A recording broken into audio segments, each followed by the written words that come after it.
Sou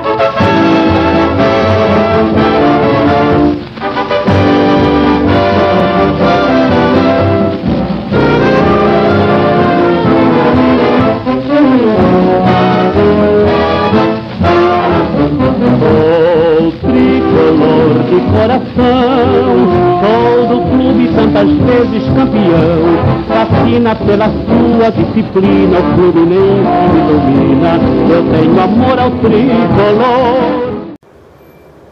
Alô galera tricolor, este é o panorama especial, o primeiro especial do ano, sobre um grande lançamento tricolor de 2014, o livro Pagar o Quê?, o qual um dos autores, o nosso queridíssimo Paulo Roberto Andel. Eu vou deixar ele mesmo, antes de passar a apresentação do livro para ele, comigo está Zé Catalano, o nosso bacalhau invasor, acho que talvez um dos poucos vascaínos que a gente gosta. Não, tem vários, eu já namorei vascaíno. Paulo Roberto Andel, pessoal, apresenta o livro para a gente. Bom, Pagar o Quê? É a resposta literária definitiva a todas aquelas picuinhas, brincadeirinhas, que não feitas por torcedores, porque a brincadeira entre torcedores é salutar até certo ponto.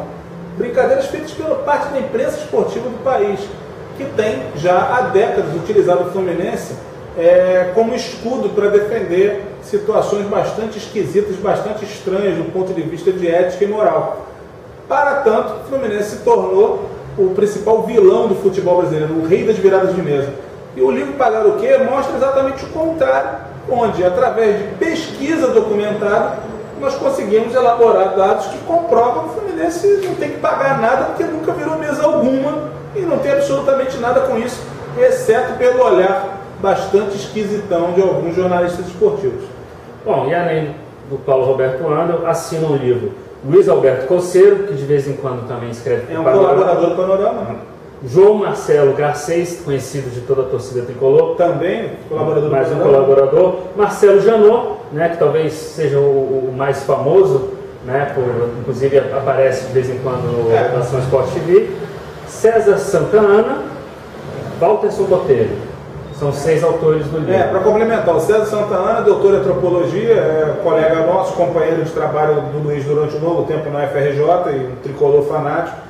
E o Walterson Botelho, jornalista decano da imprensa carioca, que no ano de 2013 lançou o livro Val do Artilheiro. Quer dizer, pela primeira vez estão juntos alguns dos autores da literatura contemporânea tricolor. Passar a bola aqui para o nosso querido Zé Catalano. Zé, olá. Sabe alguma coisa do livro aqui pelo Paulo? Eu tenho uma extrema curiosidade de saber como vai repercutir esse lançamento na imprensa, qual será a divulgação, se alguma, que ele terá, porque ele vai ferir suscetibilidades. Estamos vivendo um momento claramente importante no relacionamento imprensa-torcida, de uma forma geral, graças a esse escândalo abafado que todos vemos. Eu acho que acaba que o momento, sem querer, é um momento privilegiado para você lançar esse livro. Né? Na verdade, o livro sairia em abril. Problemas diversos com a editora foram adiando sucessivamente o lançamento. E quando a gente estava prestes a prepará-lo, o Fluminense entrou na derrocada técnica do Campeonato Brasileiro, aconteceu o final do campeonato, como todos sabem, e logo em seguida o grande escândalo, quer dizer, o grande escândalo não estourou, o primeiro dos grandes escândalos estourou, então nós decidimos fazer uma revisão, uma atualização do livro para os parâmetros atuais. Eu diria o seguinte, não tem a menor dúvida, Zé, se a imprensa tiver um mínimo de coerência, pelo menos a imprensa marrom, ela não vai dar uma linha sobre o livro, porque ela é uma das principais atingidas por tudo que nós escrevemos, sem princípios criminosos, como essa mesma imprensa costuma utilizar se tratando do Fluminense e sua torcida. Agimos rigorosamente dentro da lei, utilizando pesquisa, utilizando periódicos, utilizando inclusive declarações impressas de alguns dos jornalistas que hoje militam aí na ética e na moral da imprensa esportiva. Agora, a questão de ferir suscetibilidades, a gente vem para isso mesmo, porque a suscetibilidade a respeito do Fluminense tem sido agredida, estuprada e vilipendiada há pelo menos 3 décadas. Então, com certeza nós não fizemos um livro de amor, mas fizemos um livro justo, honesto, baseado em fatos, que traz um pouco de tudo, traz um pouco de antropologia, traz um pouco de literatura, traz um pouco de jornalismo e traz bastante realidade. Para leitores mais jovens será um choque perceber que alguns paladinos da justiça na imprensa brasileira hoje agiam de modo bastante diferenciado nos anos atrás. Eu até eu entendo perfeitamente o que você está falando, porque, afinal de contas, como vascaíno, a imprensa também não morre de amor pelo Clube de Regatas Vasco da Gama. Que coincidência. Talvez não morra de amor pelo Botafogo. Por que será? Por que será que Vasco, Fluminense e Botafogo não têm o amor da imprensa esportiva? Será coincidência? É uma grande coincidência. Paulo, fala pra gente então como é que foi que nasceu o livro, né? Conversa de bar. Estávamos conversando logo após o título brasileiro do Fluminense em 2012, tetracampeonato. Eu, João Marcelo Garcês e o Roberto Corseto traçando uma pizza na Parmê. Uma gostosa pizza, aliás, várias delas, porque era rodízio. Num dado momento, alguém conversou sobre a questão de que, mesmo com o título tricolor, o Fluminense ainda ia ser perseguido pela imprensa, que não ia valorizar o time, como não valorizou, alegando que é o time que tem que pagar a Série B e tal. E aí o Luiz Alberto Coceiro, que é o grande idealizador dessa história toda, ele virou e falou assim: cara, a gente tem que escrever um livro sobre isso. Escrever um livro sobre essa história, porque a gente não tem que pagar Série B alguma. As pessoas estão há anos, muitas pessoas repetem essa história como papagaio sem saberem do que se trata. Quando eles falaram isso, o Garcês olhou assim, mas eu achei a ideia boa demais. E achei a ideia tão boa que tomei a palavra na mesa e disse o seguinte: olha só, nós vamos começar a fazer, eu vou começar a fazer isso hoje, amanhã, quando vocês abrirem os e-mails de vocês, já vai ter material lá, a gente vai começar a trabalhar. Enfim, depois, o Garcês mesmo, eu adoro falar isso, ele virou: cara, mas a gente não tem nem preparo, editora, nem nada. Eu falei: isso é secundário diante da história. Primeiro vamos escrever, depois a gente vê como trata disso. E o Luiz acabou batizando, aliás, foi o João Garcês, se não me engano, que batizou o nome do livro de Pagar o Quê? Porque ele achava que era uma pergunta muito interessante, é uma maneira da gente, através de uma pergunta, a gente vai começar a responder a décadas de distorções que são praticadas na imprensa esportiva do país, principalmente em relação ao Fluminense, né, que é tido como vilão, virador de mesa. Não teve mesa alguma. Recentemente, a mesa não foi nem virada, ela foi roubada e todo mundo sabe por quê, não foi o Fluminense.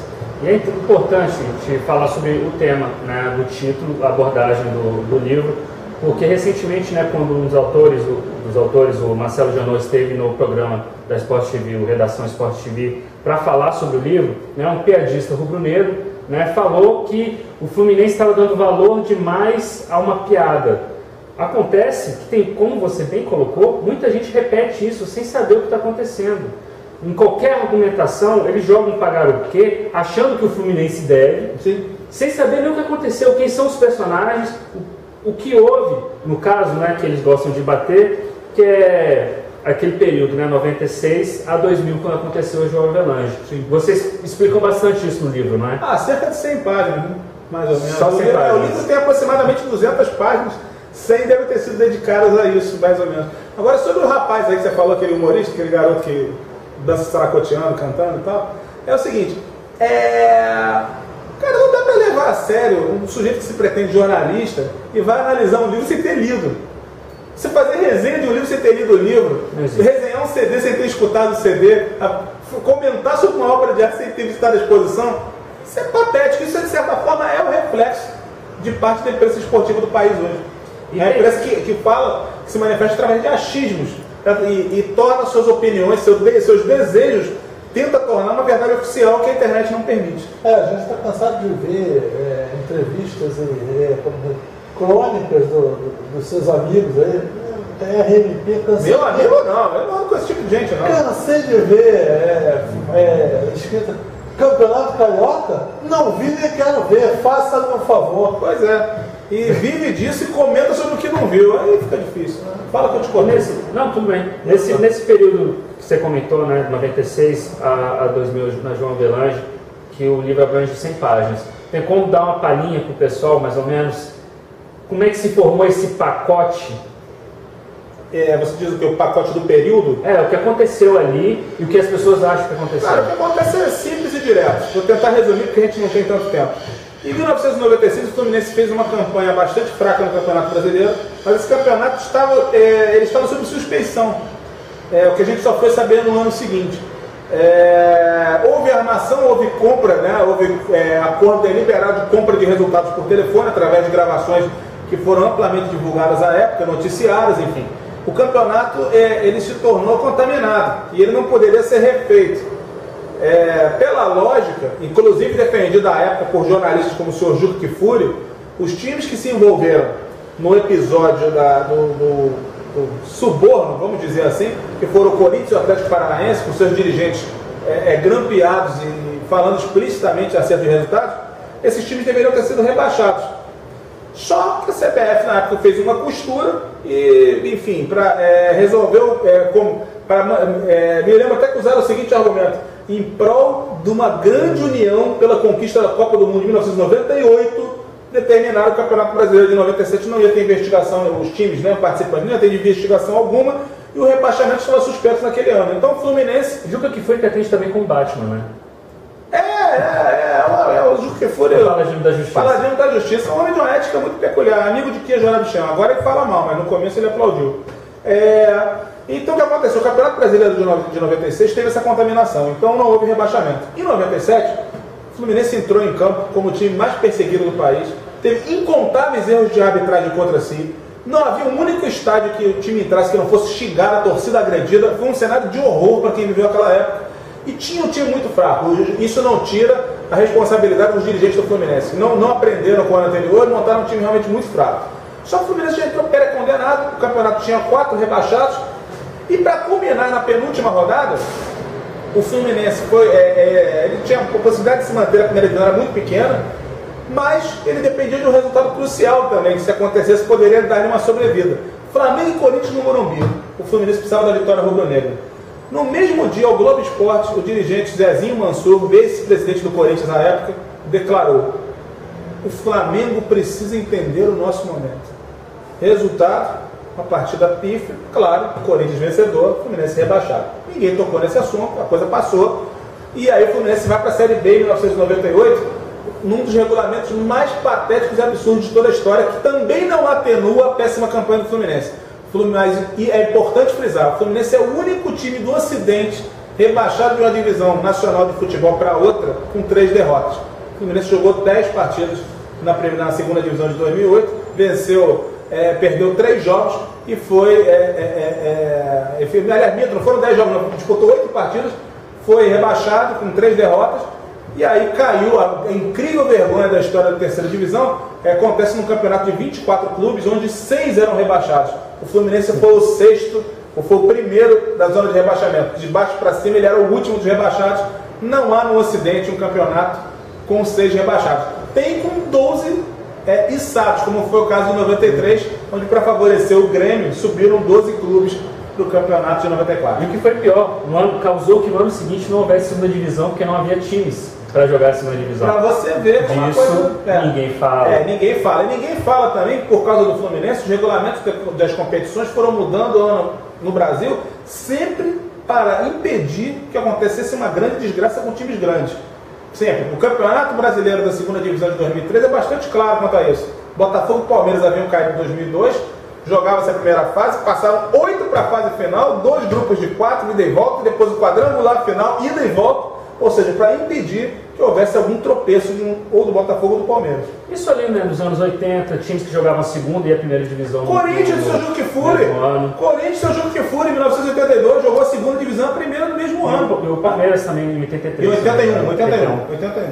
O São Paulo, Série A e Série B do Paulista. São tantas histórias.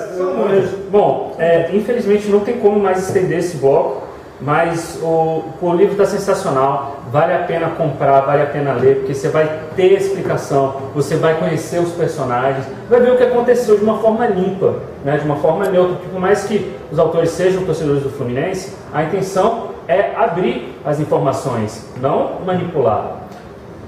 Tudo aberto, explícito, tudo que está ali escrito pode ser facilmente comprovado, basta visitar a Biblioteca Nacional. E vou dizer mais, para desespero de alguns, a literatura do Fluminense, que é a melhor do país, em termos de volume, em termos de qualidade, eu posso dizer sem sombra de dúvida.